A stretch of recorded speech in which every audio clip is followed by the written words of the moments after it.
오늘 제목은 하나님과 화목하라라는 제목입니다. 우리가 로마서를 계속 한 장씩 단위로 해서 보고 있는데요. 이 성경을 읽다 보면은 때로는 굉장히 중요한 단어가 뭐냐면 접속사예요. 접속사. 접속사라는 것은 앞의 문장과 뒤의 문장을 연결해주는 연결고리예요.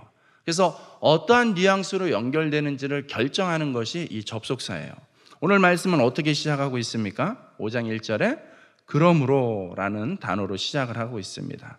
이 그러므로 라는 이 접속사는 무슨 의미를 가지고 있어요?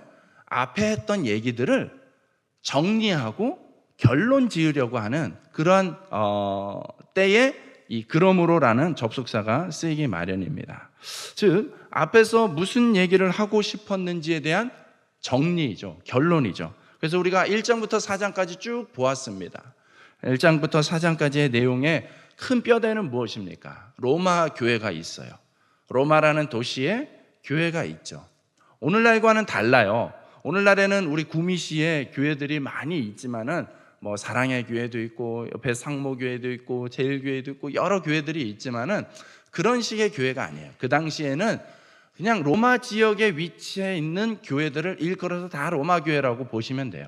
왜냐하면 오늘날처럼 이렇게 공개적으로 공식적으로 뭐 교회당을 지어놓고 예배를 드리고 모임을 할 수 있는 상황이 아니었기 때문에 이 당시의 교회들은 대부분이 다 여러분들이 섬기고 있는 그 목장과 같은 곳이에요. 그런 형태예요. 그래서 가정교회라고 이름할 수도 있겠죠. 그래서 아주 소그룹으로 조심스럽게 모여가지고 가정에서 모이거나 조금 넓은 공간에서 모여서 3, 4, 5 모여가지고 그렇게 신앙을 나누고 격려했던 사람들이에요. 그런 사람들이 또 이렇게 전체적으로 한 번씩 모일 때가 있죠. 그러면서 로마 교회 안에는 자연스럽게 다양한 사람들이 이렇게 구성원으로 함께하게 되었습니다. 그 중에 크게 두 부류로 나눠진다고 했어요. 유대인 출신의 그리스도인이 있고요, 이방인 출신의 그리스도인들이 있다고 했습니다. 그런데 어느 황제 때에 이 유대인들이 로마로부터 추방을 당했습니다. 몇 년 동안 추방을 당했다가 다시 돌아왔어요.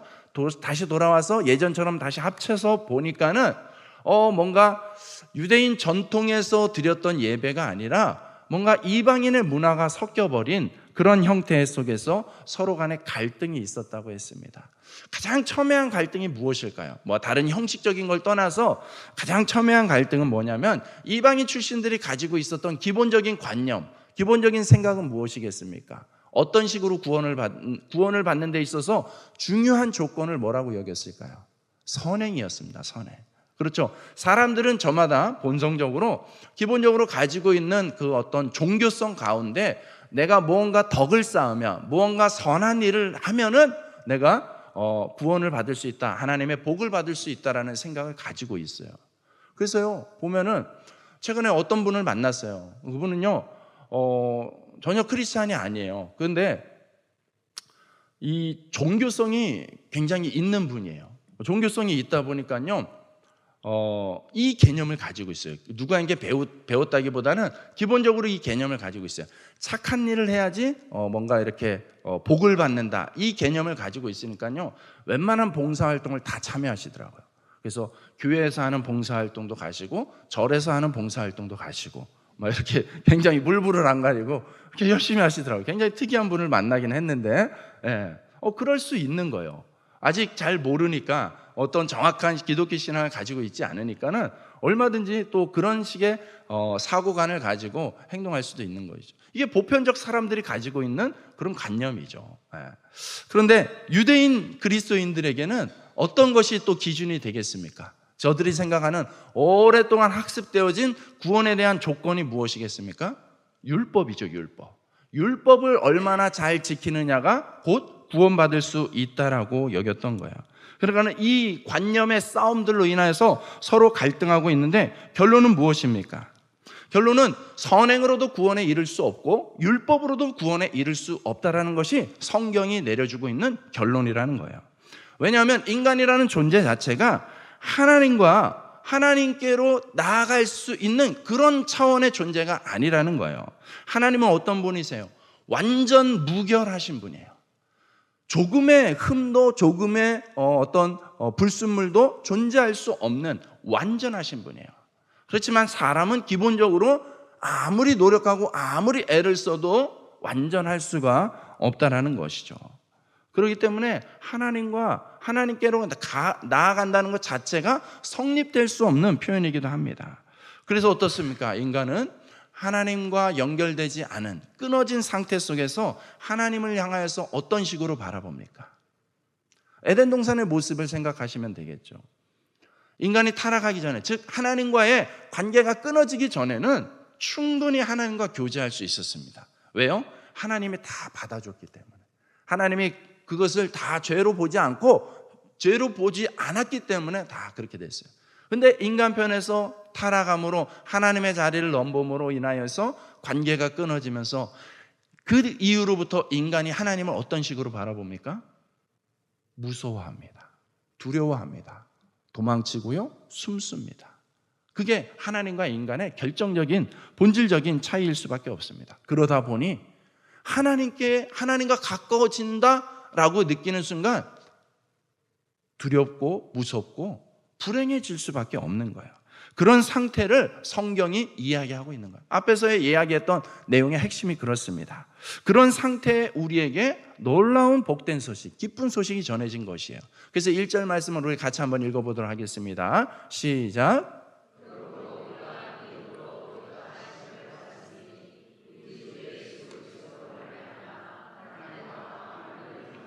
아멘. 그러므로 우리가 믿음으로 의롭다 하심을 받았으니, 성경이 이야기하고 있는 의롭다함, 구원을 받는 것은 오직 믿음으로라는 거예요. 그것을 우리가 흔히 이야기하는 것처럼 뭐라고 이야기합니까? 이신칭이라고 얘기해요. 여러분, 이신득의가 아니에요. 이라는 것은 여기서 신은 믿을 신이죠. 이라는 것은 무엇으로라는 뜻이에요. 믿음으로라는 뜻이겠죠. 믿음으로 의를 얻은 것, 쟁취한 것이 아니에요. 득의라고 표현을 하면은 마치 내 어떤 행위, 믿음조차도 행위로 간주되어져서 내 믿음이라는 어떤 행위, 내 어떤 믿음이라는 노력, 이것에 의해서 마치 우리가 의롭게 되었다, 의를 쟁취했다라는 식으로 비춰질 수가 있어요. 그래서 좀 구분하셔야 돼요. 이신득의가 아니라 이신칭이에요. 우리는 내가 어떻게 해가지고 의로운 존재가 딱 이루어진 것이, 성취된 것이 아니라 우리는 그냥 하나님으로부터 의롭다라고, 너는 이제 의로운 존재야 라고 칭함을 받은 그런 놀라운 은혜를 받은 거예요. 할렐루야. 네. 여러분, 도저히 어떠한 인간도 도달할 수 없는 이 의, 하나님 앞에서의 의를 바로 하나님이 선물로 우리에게 주신 것입니다. 여러분, 이것은 우리에게 놀라운 변화를 가져옵니다. 이 의를 얻음으로 인해서 얻게 된 가장 큰 변화 중에 하나가 무엇이냐면 하나님과 화평케 되었다는 사실이에요. 할렐루야. 여러분, 우리가 의롭지 못한 존재였을 때는 하나님을 어떻게 여겼다고요? 두려워하고 도망치는 존재가 되는 거예요. 여러분, 잘 보세요. 여러분들이 좀 예수님을 믿지 않는 세상에서 만나게 되는 사람들 보세요. 그들이 하나님을 거부하는, 아주 적극적으로 거부하고 적극적으로 싫어하는 사람들이 있습니다. 그 사람들 볼 때 그 안에 있는 내면을 한번 잘 보세요. 어떤 상처 때문에 그렇게 반응하는 경우도 있지만 그 안에는요, 아주 극도의 불안감이 포착될 때가 있습니다. 내가 산 것이, 내가 살아온 내 모습, 누구에게도 들키지 않고 싶은 내 어떤 수치스러움, 이런 것들 때문에 그런 것들이 저항을 하는 거예요. 그런 것들이 하나님 앞에 나아갈 수 없도록 두려움을 느끼게 만드는 거예요. 그래서 극도로 불안해하고 싫어하는 것을 보게 됩니다. 이것이 바로 성경이 이야기하는 상태예요. 성경이 이야기하는 하나님과 관계가 단절된 인간의 상태는 하나님과 원수된 상태라고 이야기합니다. 여러분, 10절에 보면 우리가 원수 되었을 때라는 표현을 하고 있습니다. 여러분, 하나님과 화평하지 못했던 상태가 아니라, 우리가 전에는 하나님과 화평하지 못한 정도가 아니라 원수였다라는 거예요. 여러분, 성경이 이야기하고 있는 하나님과의 관계는요, 딱 두 가지밖에 없습니다. 안타깝지만 오늘날에는 이 흑백이라는 이 논리마저도 굉장히 무시당하고 있는 시대이기도 하지만 때로는 너무나 명확하게 흑 아니면 백일 때가 많아요. 이 원리들을 보면은 하나님과 우리의 관계가 특히 그렇습니다. 하나님과 우리의 관계는 하나님 편이든지 아니면 원수든지예요. 나 하나님 잘 몰라서 난 하나님을 향해서 뭐 원망하고 이런 적 없는데요. 모르는 것 자체가 성경에서 얘기할 때는 끔찍하게도 원수됨이에요. 원수됨. 네. 우리가 이 부분에 대해서 좀처럼 인정하지 않으려고 하기 때문에 마치 안 믿어도 괜찮은 양 이렇게 착각하면서 살아가는 경우들이 있다는 거예요. 성경은 분명히 이야기하잖아요. 가장 명확한 이 흑백의 상황이 무엇입니까? 죽음 이후에는 천국과 지옥만 있는 것이지 그 어떤 제3지대가 있는 것이 아니라는 것을 성경 분명히 밝히고 있어요. 네. 그게 바로 하나님과의 관계를 분명히 하고 있는 거예요. 하나님과 함께 할 수 있는 것이 그것이고 천국의 상태인 것이고 하나님이 없는 상태가 곧 지옥의 상태가 되는 것이죠. 여러분 이것을 증명하는 현상 중에 하나가 환난입니다. 환난. 여러분 이 고난과 환난을 좋아할 사람은 없죠. 네.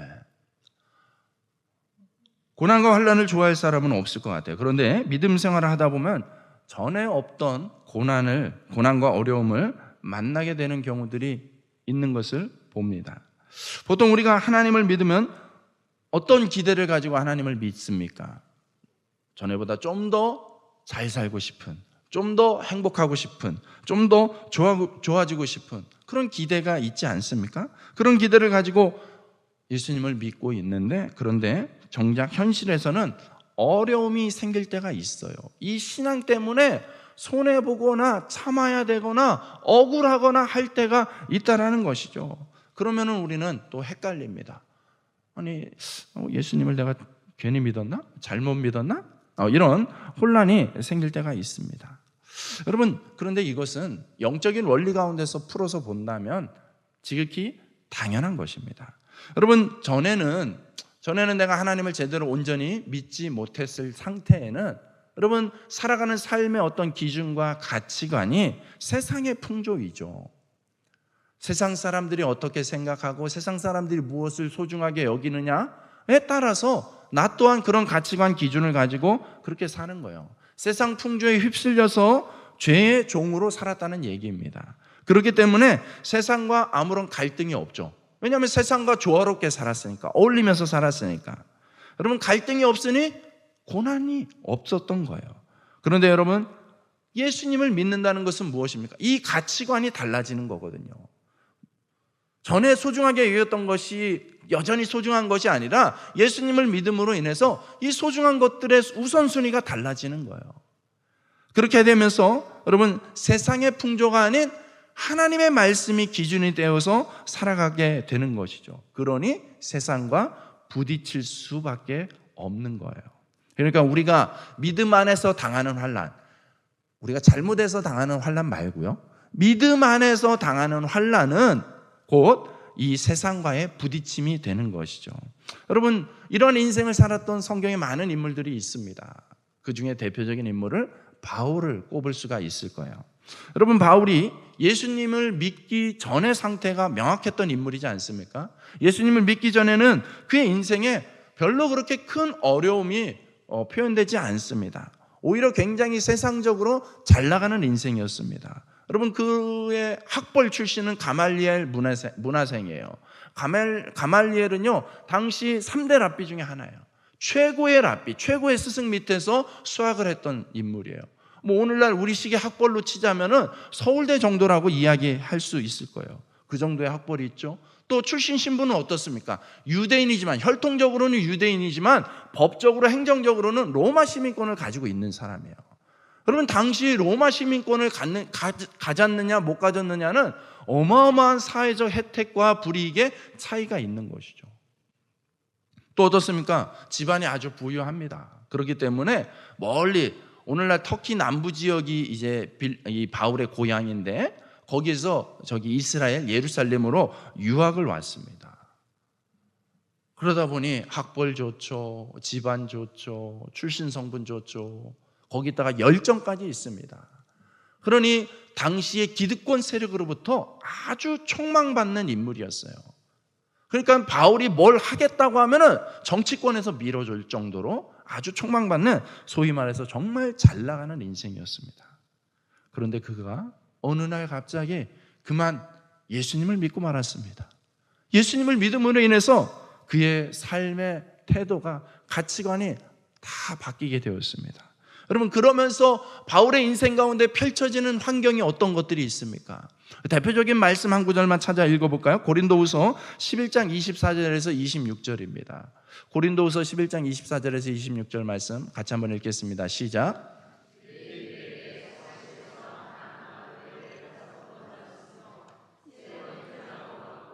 한 번 돌로 맞고 3번 파선하고 일주야를 깊은 바다에서 지냈으며 여러 번 여행하면서 강의 위험과 강도의 위험과 동족의 위험과 이방인의 위험과 시내의 위험과 광야의 위험과 바다의 위험과 거짓 형제 중에 위험을 당하고.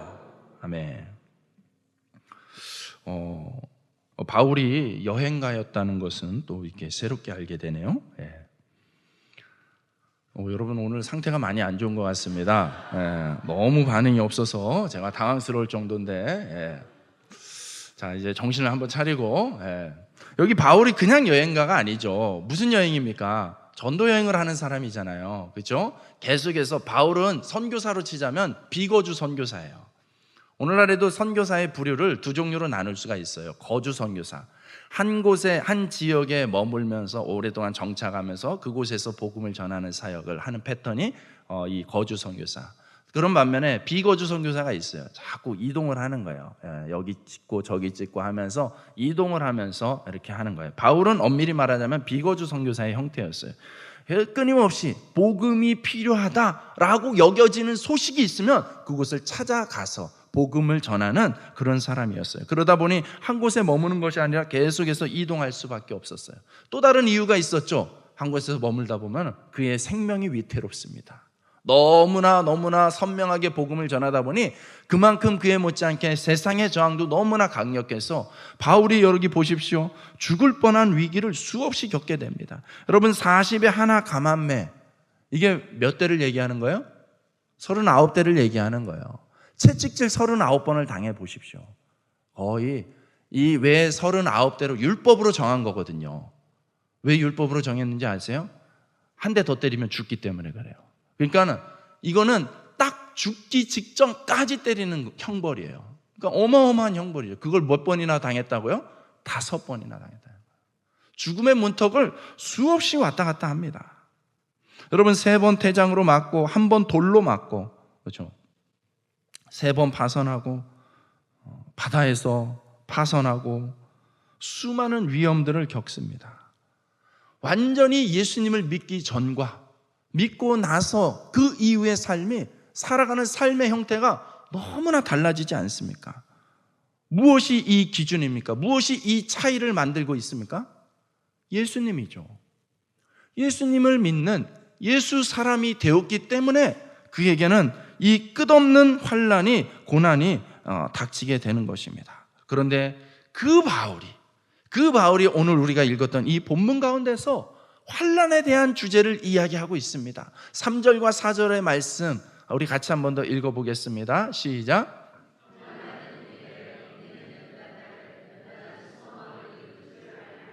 아멘. 환난은, 그 환난에 대해서 얘기하는 거예요. 누구보다도 환난하면 자신 있는, 수없는 수많은 그 환난을 겪었던 바울이 환난에 대해서 이야기합니다. 환난은 인내를, 인내는 연단을, 연단은 소망을. 여러분, 환난이 있지만 결국에 뭐라고 얘기해요? 그 많은 환난을 당해서 나는 억울하다, 이 얘기를 하는 것이 아니라 그 환난이 결국에 내게 유익이다라고 고백을 하고 있는 것입니다. 여러분, 환난이 여러분에게 유익이 될 줄로 믿습니다. 절반밖에 안 하잖아요, 그죠? 환난에 동의하기가 어렵습니다. 우리 환난을 환영하기가 어렵습니다. 자, 한번 생각해 보십시오. 환난은 인내를 이룬다라고 표현을 하고 있죠. 여기서 인내라는 것은 엄청난 외적인 압박, 스트레스 가운데서도 포기하지 않고 견디는 거, 참는 거, 단호하게 밀고 나가는 그 강인함을 표현하는 거예요. 내적으로 강해지는 거, 그것을 인내라고 이야기를 하고 있습니다. 여러분, 이 원리를 잘 보여주는 현상 가운데, 실험 가운데 하나가 마시멜로 법칙이라는 것이 있습니다. 여러분, 이 마시멜로 법칙은요, 스탠포드 대학교 심리학자 교수인 월터 미셸이라는 사람이 실제로 실험을 했어요. 어떤 실험을 했냐면 4세에서 6세 정도 되는 어린아이를 대상으로 해서 그에게 접시에다 마시멜로 뭔지 아시죠? 굉장히 맛있는 거, 저도 좋아하는 거. 그 마시멜로 아이들이 너무 좋아하잖아요. 그걸 접시 위에 하나 딱 얹어놓고 이렇게 딱 주는 거예요. 그리고 선생님이 잠깐 15분 정도 나갔다 올 테니까 선생님 올 때까지 요거 안 먹으면 하나 더 줄게. 요 실험을 한 거예요. 많은 아이들을 가지고 이 실험을 했습니다. 그러니 당연히 실험 결과상 여러분 두 부류가 나오겠죠. 어떤 아이들은 정말 15분 동안 선생님 약속 믿고 안 먹고 참고 기다렸어요. 그래서 2개를 받았죠. 어떤 아이는 15분이 뭡니까? 문 닫고 나가자마자 낼름 먹는 아이들. 그런 아이들이 있어요. 실험은 거기서 끝나지 않았어요. 진짜 실험은 지금부터죠. 10수년이 지나고 이 실험에 참여했던 아이들이 어떻게 살고 있는지를 추적 조사를 해보니까는 여러분, 잘 참고 견뎠던 아이들, 잘 참고 인내했던 아이들은요, 아주 우수한 성적으로 대학 진학을 하고 또 좋은 직장에서 소위 말해 성공적인 인정받는 삶을 살고 있더라는 거예요. 그러나 참지 못했던 아이들은 반면에 너무 그렇지 못한 삶을 살고 있다는 것이 이 실험이 보여주고 있는 결과예요. 여러분, 인내라는 것은 이렇게 놀라운 능력이 있는 거예요.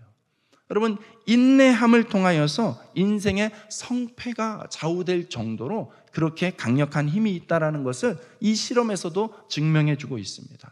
그런데 여러분 어떻다고요? 성경에서는 이미 그 인내의 중요성을 이야기하잖아요. 환난은 인내를.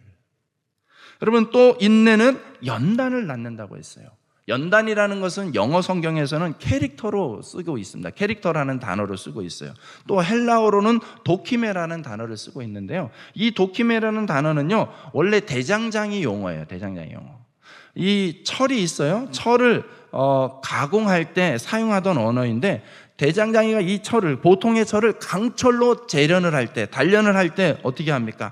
뜨거운 풀물불에다가 시커멓게 담굽니다. 시커멓게 이 빨갛게 달궈진 이 쇳덩어리를 망치로 열심히 내려치죠.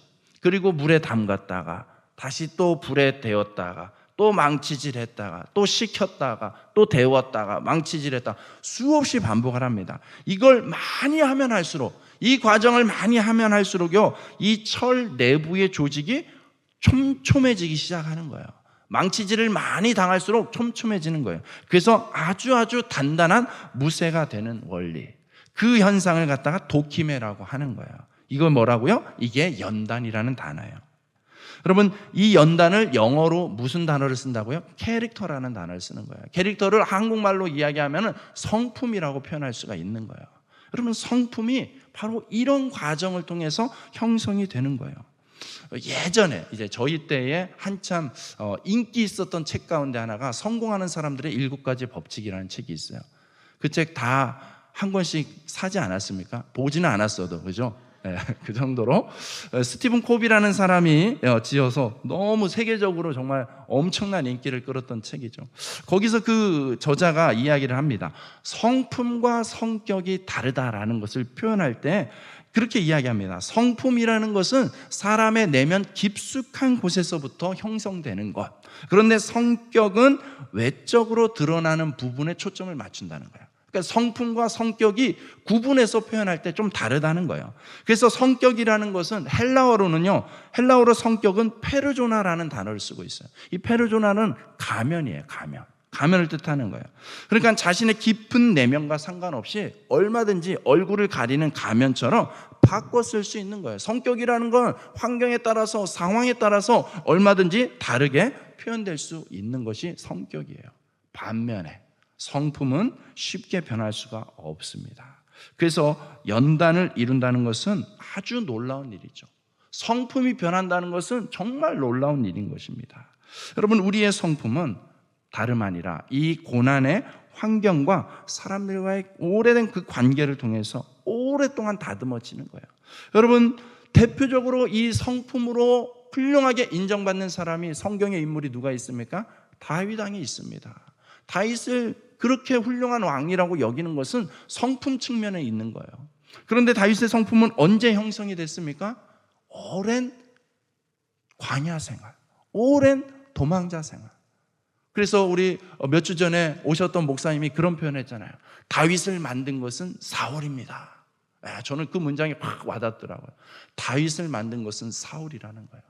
사울이라는 다윗을 평생 괴롭히는, 평생 못 살게 구는 그 사울이 있었기 때문에 사울에 의해서 훈련받았던 다윗이 그렇게 훌륭한 성품을 가질 수 있었다는 거예요.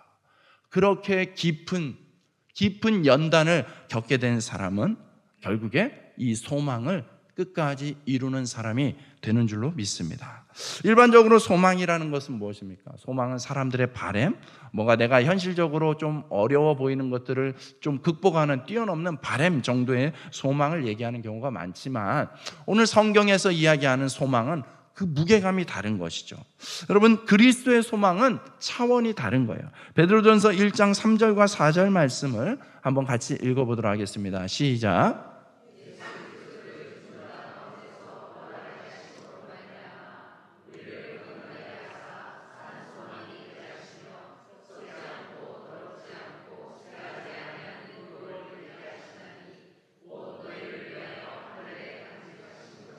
아멘. 여러분, 이 소망, 성경에서 나오는 소망을 얘기할 때 꼭 연결되는 인물이 예수 그리스도예요. 성경에서 말하고자 하는 소망은 곧 예수 그리스도 안에 있는 소망을 얘기하는 것입니다. 특별히 오늘 산소망이라는 단어를 쓰고 있지 않습니까? 산소망, 죽음을 이긴 소망, 영원에 대한 소망을 이야기하고 있는 것입니다. 우리가 소망을 확신하는 근거는 바로 성령 때문인 것이죠. 여러분, 로마서 8장 23절을 한 번 더 읽어보도록 하겠습니다. 그뿐 아니라 또한 우리 곧 성령의 처음 익은 열매를 받은 우리까지도 속으로 탄식하여 양자 될 것 곧 우리 몸의 속량을 기다리느니라. 아멘. 성령의 처음 익은 열매로 예수님이 부활하셨다라는 것을 이야기하죠. 즉 예수님의 부활은 누가 사역한 거예요? 누가 도왔다는 거예요? 성령님이 도우셨다라는 거예요. 그러므로 인하여서 부활하신 예수 그리스도로 인하여서 성령이 그 안에 오셨다는 것이죠. 그래서 고린도후서 1장 22절 말씀, 그가 또한 우리에게 인치시고 보증으로 우리 마음에 성령을 주셨느니라. 아멘. 예수 그리스도를 그래서 영접했다. 예수 그리스도의 십자가 죽음과 부활을 믿게 된, 영접하게 된 우리 안에 성령님이 오셔서 보증하신다고 성경이 명확하게 기록하고 있습니다. 여러분, 이 보증이 뭡니까? 여러분, 보증금 아시죠? 보증금. 뭐 계약할 때, 그렇죠? 전세 할 때, 무슨 계약, 중요한 계약할 때 보증금을 내잖아요. 그 보증이라는 거예요. 여러분, 여기 보증, 계약할 때 그 일종의 내는 계약금인 거예요.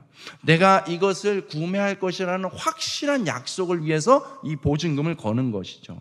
여러분, 오늘 성령 하나님께서 우리 가운데 성령님을 통하여서 어떤 계약을 맺고 계십니까?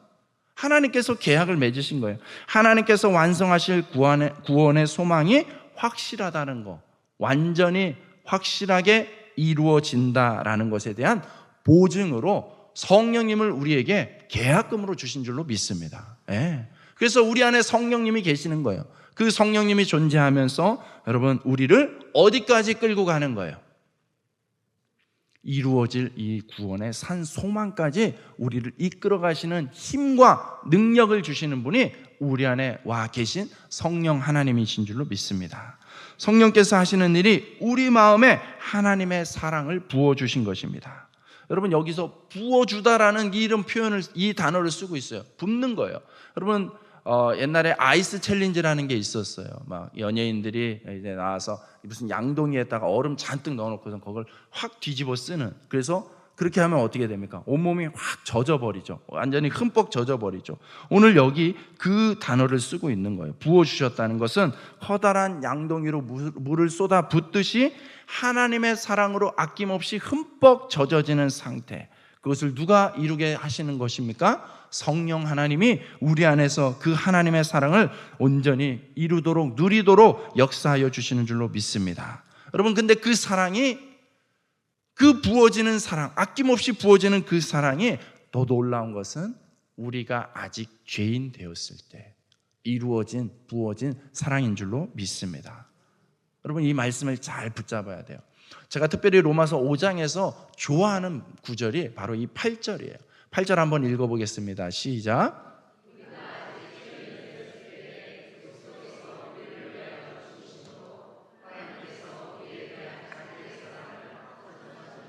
아멘. 그럼 놀랍지 않습니까? 생각해 보십시오. 우리 아직 죄인 되었을 때, 즉 하나님과의 관계가 단절되고 하나님을 알지 못하고 찾지 않을 때예요. 하나님을 찾지 않을 때, 그때 우리를 위하여서 그리스도께서 죽으시고 하나님의 사랑을 확증하셨다는 거예요. 우리의 어떤 조건이나 상태가 들어가지 않았다는 얘기입니다. 죄인 되었을 때, 원수 되었을 때 일어난 일이라는 것이죠. 그러니 여러분, 이 선명한 이 복음의 놀라운 이 원리를 깨닫는 사람이라면, 붙잡는 사람이라면, 여러분, 우리 삶의 태도가, 이 복음이 살아날 때에 우리의 삶의 태도가 달라질 수밖에 없는 거예요.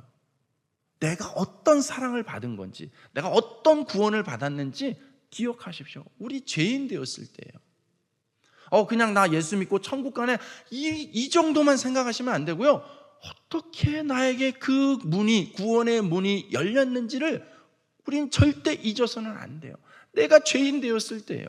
내가 하나님을 찾지 않을 때예요. 하나님에 대해서 알지도 못하고 거부할 때예요. 그때 하나님의 구원의 역사가 일어난 거예요. 그러니 우리는 누군가와의 다툼 가운데 화해하려 할 때에 상대방의 태도를 볼 때가 있잖아요. 저 사람 진짜 인정하는 거 아니야. 저 사람 진짜 용서를 구하는 거 아니야. 나 저 사람하고 화해할 수가 없어. 우리 이런 식의 논리를 가질 때가 있습니다. 살다 보면 다툼이 있고 갈등이 있을 수 있습니다. 얼마든지 그럴 수 있어요. 그리고 또 화해하고 싶은 마음이 들 때가 있어요. 그런데 그 화해할 때 결정적으로 막고 있는 것 중에 하나가 바로 이런 식의 논리지 않습니까? 저 사람 아직 안 됐어. 더 벌을 받아야 돼. 여러분, 오늘 이 말씀을 한 번 더 떠올려 볼 수 있기 바랍니다. 하나님은 그렇게 하지 않으셨어요. 물론 그건 하나님이니까요. 이렇게 말하면 아무런 소용이 없겠죠. 하나님이 그렇게 하셨다는 것은 난 하나님이니까 이렇게 하는 거야, 너는 너대로 살아, 이 뜻 아니잖아요. 하나님이 우리에게 그걸 보여주심으로 인해서 하나님의 백성된 우리들도 그 모습을 좀 따라갈 수 있도록, 흉내낼 수 있도록 이 말씀이 기록되어 있는 것이죠. 즉, 우리는 용서받을, 사랑받을 어떤 태도를 보였기 때문에 이 용서를, 사랑을 받은 것이 아님을 기억한다면, 이 복음을 안다면, 여러분, 복음적으로 살아낸다라는 것은, 복음적으로 살아간다는 것은 이런 용서의 삶을 사는 것이죠. 이 복음적인 삶은 다른 이와도 결국에 화목하게 지낼 수 있어야 된다는 거예요. 오늘 말씀은 복음을 통하여서 우리가 하나님과 화목하게 되었다라는 것을 이야기하지만, 하나님과 화목하게 되었다라는 것이 때로는 막연하고 추상적일 때가 있어요. 그게 그 복음의 말씀이 삶으로 드러난다라는 것은 우리의 이웃들, 누군가와 우리가 얼마든지 화목하게 지내야 한다라는 것을 이야기해주고 있는 것입니다. 예수 그리스도의 죽으심을 통해서 우리가 하나님과 화목한 관계가 되었습니다. 더 이상 하나님과 원수의 관계가 아닙니다. 두려워서 숨어야 될, 피해야 될 대상이 아니라는 것입니다. 오히려 그분과 화목하게 가까이 나아갈 수 있게 되어진 줄로 믿습니다. 히브리서 10장 19절 20절 말씀이에요. 그러므로 형제들아, 우리가 예수의 피를 힘입어 성소에 들어갈 담력을 얻었나니 그 길은 우리를 위하여 휘장 가운데로 열어놓으신 새로운 살 길이요, 휘장은 곧 그의 육체니라. 아멘. 예수 그리스도의 죽으심, 휘장이 찢어지는 그 모습을 통하여, 휘장 뒤에 지성소에는 전에는 아무도 못 들어갔는데, 함부로 들어갈 수가 없었는데, 이제 휘장이 갈라집니다. 무엇과 같이? 예수님의 몸이 찢겨지는 것과 같이 갈라지는 거죠. 즉 예수의 흘리신 피를 힘입어서 이제는 하나님의 임재가 있는 그 성소 안에, 지성소 안에 우리도 얼마든지 들어갈 수 있게 되어진 줄로 믿습니다. 오늘 이 밤에 여러분은 예수 그리스도의 이름을 덧입어서, 그 피를 덧입어서 오늘 하나님 앞에 나아가는 거예요. 감히 우리가 하나님의 임재 가운데 나아갈 수 있는 은혜를 누리고 살아가고 있는 줄로 믿습니다. 이처럼 하나님과 화목하게 되었음에 영적인 원리로 그 뒤에 이제 아담과 예수님을 비교하고 있습니다. 아담 한 사람으로 말미암아 죄가 들어왔다는 거예요. 그리고 사망이 왔다는 거예요. 여기서 죄는요, 죄들이라고 쓰지 않아요. 죄라는 단수로 쓰고 있습니다. 여러분, 죄를 단수로 쓸 때에는 그 죄를 일으키는 근본적인 존재를 얘기하는 거예요. 즉 사탄이 들어왔다는 것이죠. 그리고 그가 왕노릇하는, 사탄이 죄의 영향력을 가지고 왕노릇하는, 그래서 한 사람, 아담 한 사람의 죄로 그치지 않았던 거예요. 그 죄가, 죄된 존재가 지금도 여전히 역사하고 있기 때문에 계속해서 영향력을 행사하고 있다는 거예요. 그런데 그 부분에 대해서 오늘 성경, 이 로마서 5장의 결론은 무엇인지 마지막으로 21절 말씀 같이 읽고 우리 찬양하도록 합시다. 21절 시작. 다시 읽습니다. 21절 시작. 은혜도 또한 의로 말미암아 왕노릇하여 우리 주 예수 그리스도로 말미암아 영생에 이르게 하려 함이라. 아멘.